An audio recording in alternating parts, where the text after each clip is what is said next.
Welcome to the Windows Computer and Technology channel. And for Windows 11, the updates, of course, contain the same amount of security flaws. So in total, like I said, the updates are of 75 security vulnerabilities for different products of Microsoft. 30 days, one is exploited in the wild by hackers, which means that, it's more dangerous than the others because somebody already knew about it.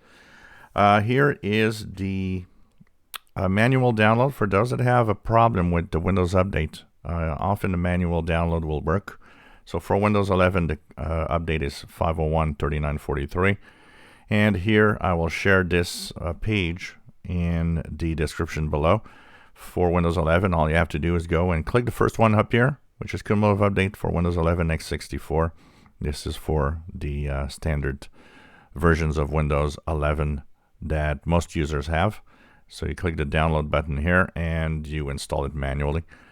These updates are often bigger than the standard Windows updates because they contain previous updates within the package, so they often are pretty big. So if you want to have the manual download and install, all you have to do once it's downloaded, just double click and install it manually. Like I said, Windows Update sometimes is broken, but this manual download is actually working. So this fixes that.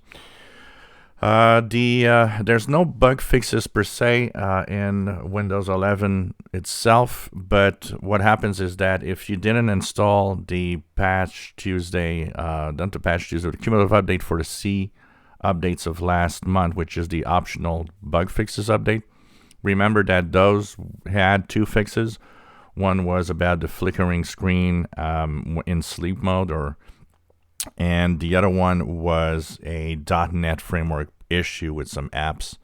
But that's not part of these updates. It was part of the last updates that were optional. So if you had installed those, you already have that fixed. There's no additional bug fixing in the Windows 11 updates today. It's purely updates for security. So 75 security flaws in total for all products, which means it doesn't have 75 in Windows. It has a certain number. But in Windows, we do have 3 security flaws that are very important, critical, and 0-day, and including one exploited. So it's very important to install. If you're on Windows 11, you should now, if you look at the Windows version by typing WinVer, you should now be at version 22,000.675. If you enjoy my videos, please subscribe, give us thumbs up. Thank you for watching.